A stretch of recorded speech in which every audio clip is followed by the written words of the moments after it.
नमस्कार, स्वागत आहे आपलं महाराष्ट्र समाचार न्यूज मध्ये। सभापती प्रतिभा सरोदेंनी स्वीकारला पदभार।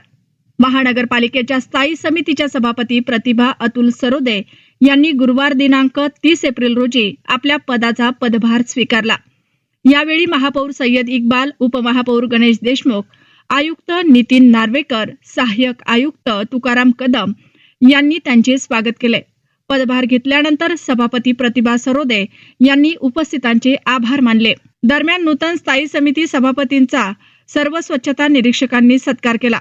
यावेळी सभागृह नेते सय्यद समी उर्फ माजुलाला, नगरसेवक नदीम इनामदार, नगरसेवक श्याम खोबे, माजी नगरसेवक अतुल सरोदे, नगरसेवक सय्यद फारूक, अक्षय देशमुख, आकाश लहाने, मुरकुटे, नगरसेवक सलीम तांबोळी, व्यंकट डहाळे, रितेश जैन, बबलू घागरमाळे, उमर चाऊस, अलीम कुरेशी, बबलू टाक, नगरसेवक विकास रत्नपारखे, अविनाश अवचार, मुख्य स्वच्छता व्यवस्थापक करण गायकवाड, सहाय्यक आयुक्त गजानन जाधव, विनय ठाकूर, अदनान कादरी, अविनाश अवचार, शेख हबीब, विकास राजापुरे, सागर गंगाळे, शेख रईस, नगरसेवक खान मुसद्दीक खान, नगरसेवक मोहम्मद नईमुद्दीन, शमशाद बेगम, सय्यद इलाही, सपना जुकटे, गिरजा आजेगावकर, शंकर आजेगावकर, रजिया बेगम, युनिस सरवर, अर्शद शेख आदींची उपस्थिती होती। शहराच्या विकासासाठी मूलभूत सुविधा उपलब्ध करून देण्यासाठी प्रशासनाने सहकार्य करावे, सर्वांना सोबत घेऊन काम करू।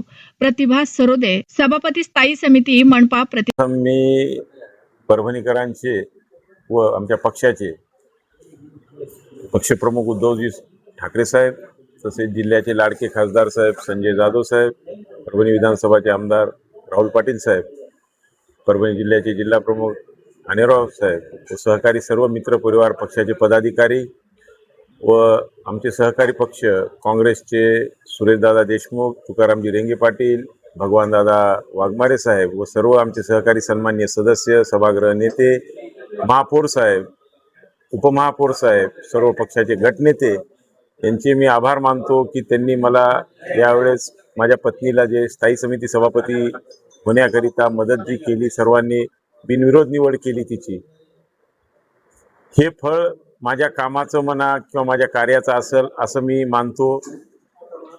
आणि महापालिकेच्या कार्यकाळात जे पद मला न मिळता माझ्या पत्नीला मिळालं याचा आनंद मला आणि स्वार्थ अभिमान आहे।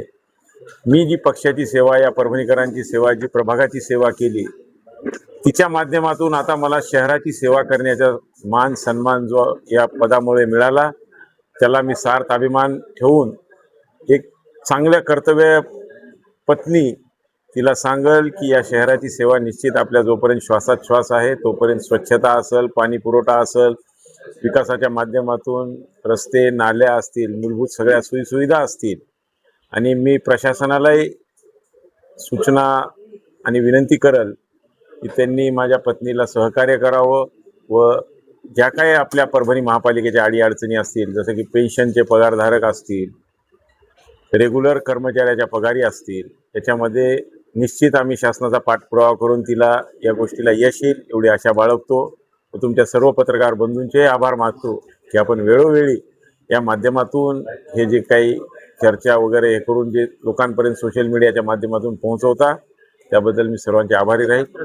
माझ्या या जनतेला सगळ्याला एवढीच विनंती करेल की काही नाही, महिला सुद्धा सक्षम आहे। आजच्या काळापेक्षा आपण इतिहासात जावं, माता रमाबाई असेल, माता जिजाबाई असेल, अहिल्याबाई होळकर असतील किंवा ज्या सावित्रीबाई फुले असतील, यांच्या विचारांचा वारसा घेऊन आपल्या सगळ्यांच्या माय बहिणी मुली ह्या क्षेत्रात सगळ्या क्षेत्रात काम करतात। देशाच्या राष्ट्रपती सुद्धा महिला होत्या, देशाच्या पंतप्रधान सुद्धा होत्या, ज्याच्या युद्धाच्या वेळेस ज्या काही मिलिटरीच्या मेजर होत्या त्या सुद्धा महिला आहेत। असंच नाही, कुठल्याही जाती धर्मात सगळ्या याच्यामध्ये डॉक्टर्स, वकील, जे काही शासकीय अधिकारी, कलेक्टर, कमिशनर, मी एवढंच माझ्या सगळ्या परभणीकरांच्या यांना विनंती करेल की आपली माय बहीण जरी कुठल्याही पदावर, संविधानिक पदावर बसल्या तर त्या निश्चित न्याय देतील, याची मी माझ्या पत्नीच्या बघून तिचं मी खात्री ही करतो।